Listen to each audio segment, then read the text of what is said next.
Olá, pessoal! Sejam bem-vindos à nossa aula da disciplina de Gerenciamento e Controle da Poluição Sonora e do Ar. Na aula de hoje, vamos conversar sobre as principais fontes poluidoras, responsáveis por causar impactos no meio em que vivemos. Pesquisas e estudos vêm alertando a sociedade para os efeitos do desenvolvimento e consumo desenfreado que está sendo cultuado na sociedade atualmente. E um desses alertas veio justamente da Organização Mundial da Saúde, a OMS, em um relatório de 2015, em que a poluição atmosférica é relacionada a mais de 7 milhões de mortes por ano em todo o mundo. Assim, considerando-se os avanços tecnológicos, o crescimento industrial, a intensificação da mecanização nos campos, o desmatamento e as queimadas florestais, entre outros fatores, o que podemos observar é o aumento crescente da poluição hídrica, atmosférica e sonora. E assim, na aula de hoje, aprenderemos a identificar os poluentes, relacionando seus principais efeitos às respectivas fontes poluidoras. E daremos início justamente definindo o conceito de poluição, de acordo com a Lei 6.938, de 31 de agosto de 1981, que estabeleceu a Política Nacional do Meio Ambiente. Veja só. De acordo com a Política Nacional do Meio Ambiente, definida na Lei 6.938 de 1981, o termo poluição refere-se à degradação da qualidade ambiental resultante de atividades que, direta ou indiretamente, prejudiquem a saúde, a segurança e o bem-estar da população, afetem desfavoravelmente a biota ou interfiram nas condições estéticas ou sanitárias do meio ambiente. Além disso, também é considerada poluição tudo aquilo capaz de criar condições adversas às atividades sociais e econômicas, ou emitir matérias ou energia em desacordo com os padrões ambientais estabelecidos. O termo poluente, por sua vez, deve ser entendido como todo composto, substância ou elemento causador de poluição. Os agentes poluentes são muito variados e podem alterar água, solo e ar, resultando em efeitos também diversos. Dessa forma, é importante entendermos que a poluição ocorre toda vez que resíduos sólidos, líquidos ou gasosos, produzidos por organismos ou pelo homem, superam a capacidade de regeneração do ecossistema natural, interferindo, então, na sobrevivência das espécies. Bem, a norma reguladora de riscos ambientais, conhecida como NR9, considera que há risco de dano ao meio ambiente quando há presença de alguns agentes físicos, químicos ou biológicos. Vamos ver a diferença entre esses agentes. Acompanhe. Os agentes físicos de impacto ambiental compreendem as diversas formas de energia que um indivíduo pode estar exposto, desde ruídos, vibrações, pressões anormais, temperaturas extremas, como muito calor ou frio, radiações ionizantes e não ionizantes, infrassom e ultrassom. Já os agentes químicos correspondem a substâncias, compostos ou produtos que possam ser absorvidos por ingestão ou inalação pelos organismos. Aí se incluem detergentes, inseticidas, fertilizantes, poeiras, névoas, neblinas, gases ou vapores. A contaminação biológica, por sua vez, encontra-se associada a vírus, bactérias, fungos, protozoários ou quaisquer organismos capazes de produzir um distúrbio no equilíbrio ecológico do meio ao qual eles são lançados, conduzindo, muitas vezes, a quadros patológicos em seres humanos. Além das características associadas ao tipo de agente poluente que acabamos de ver, as fontes poluidoras ainda podem ser classificadas como fontes pontuais ou difusas. Vamos entender essa diferença. As fontes ou cargas pontuais de poluição recebem esse nome porque são introduzidas no meio natural devido a lançamentos individualizados. Como exemplos, podemos citar os lançamentos de esgotos sanitários ou de efluentes industriais. Por ser localizada, esse tipo de fonte apresenta a identificação mais fácil e, consequentemente, seu controle é mais eficiente e mais rápido. Já as cargas ou fontes poluidoras difusas Tem esse nome porque não possuem um ponto de lançamento específico, tornando-se assim de difícil controle e identificação, a exemplo da infiltração de agrotóxicos no solo, provenientes de drenagens agrícolas, águas pluviais e lixiviação de resíduos sólidos.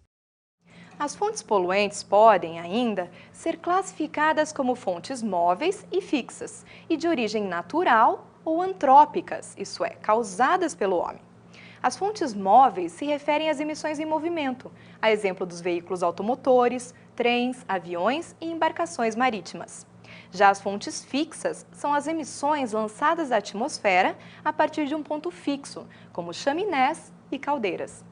Essas fontes também podem ser naturais, como acontece com os fenômenos de maresia e vulcanismo, que também interferem na composição do ar.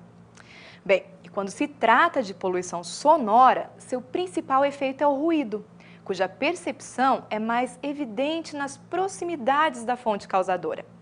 Vamos conhecer um pouco mais sobre esse tipo de poluição. Acompanhe. Todo fenômeno sonoro está relacionado à vibração de um objeto em um meio mecânico, que vai ocorrer de forma periódica, isso é, com a repetição de certos padrões no tempo. Dependendo da onda gerada na vibração, é possível que haja harmonia, ou seja, periodicidade ou dissonância, quando as ondas não combinam acerca de seus períodos.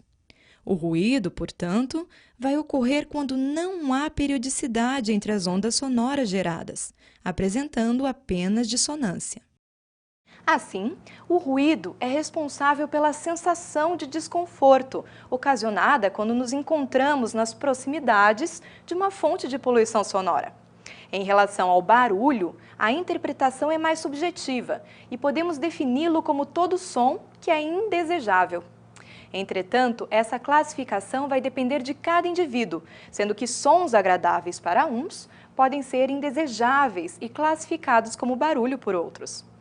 Bem, para a medição dos níveis sonoros, fazemos uso da escala decibéis. Vamos ver juntos. A escala decibéis é utilizada em todo o mundo para a medição dos níveis sonoros.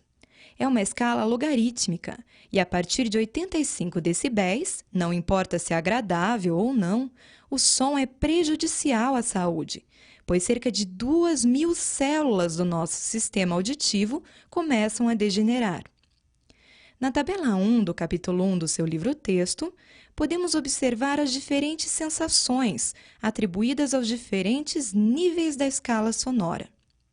Enquanto um ambiente de escritório silencioso apresenta cerca de 40 decibéis e uma sensação repousante, a partir de 80 decibéis, como o som de um rádio alto ou a viatura de polícia, a sensação tende a ser fatigante, podendo chegar a ser dolorosa quando acima dos 100 decibéis.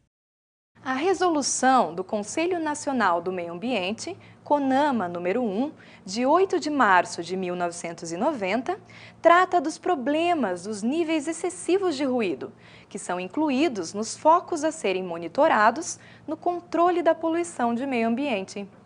A resolução considera como prejudiciais à saúde e ao sossego público os ruídos com níveis superiores aos considerados aceitáveis pela norma da Associação Brasileira de Normas Técnicas, a ABNT, NBR número 10.152, níveis de ruído para conforto acústico. Vamos dar uma olhada nessa norma. A norma NBR número 10.152, níveis de ruído para conforto acústico, determina as condições a serem observadas na avaliação da aceitação do ruído em comunidades, independente da existência de reclamações. O método de avaliação previsto envolve as medições do nível de pressão sonora equivalente em decibel. A unidade utilizada é denominada de dBA, ou decibel-A. A tabela 2 do seu livro-texto, reproduzida aqui, fornece os valores de NCA, nível de critério de avaliação, para ambientes externos, nos períodos diurnos e noturnos.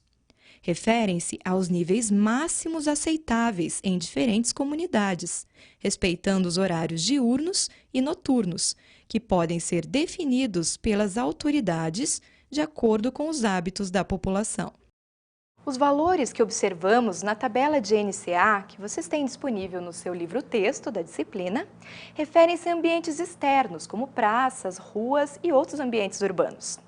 No caso de ambientes internos, ou seja, no interior de residências, de edifícios, a norma recomenda a redução de 10 decibéis-A, no caso da janela se encontrar aberta, e 15 decibéis-A, no caso da janela estar fechada. A importância da redução da poluição sonora tornou-se ainda mais evidente a partir de um programa criado pelo Governo Nacional. Trata-se do Programa Nacional de Educação e Controle da Poluição Sonora, também conhecido pelo seu nome, Programa Silêncio. Esse programa foi instituído na Resolução CONAMA, número 2, de 8 de março de 1990. Dentre os principais objetivos que podemos encontrar nesse programa estão a divulgação a toda a população, por meio de matérias educativas, sobre os efeitos prejudiciais causados pelo excesso de ruído e de barulho, principalmente em relação a crianças e idosos. Além disso, o incentivo às iniciativas privadas para o controle dos problemas de poluição sonora em todo o país.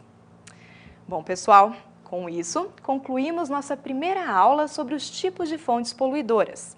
Não deixem de fazer os exercícios e participar dos fóruns de discussão. Nos encontramos muito em breve na nossa próxima aula da disciplina de Gerenciamento e Controle da Poluição Sonora e do Ar.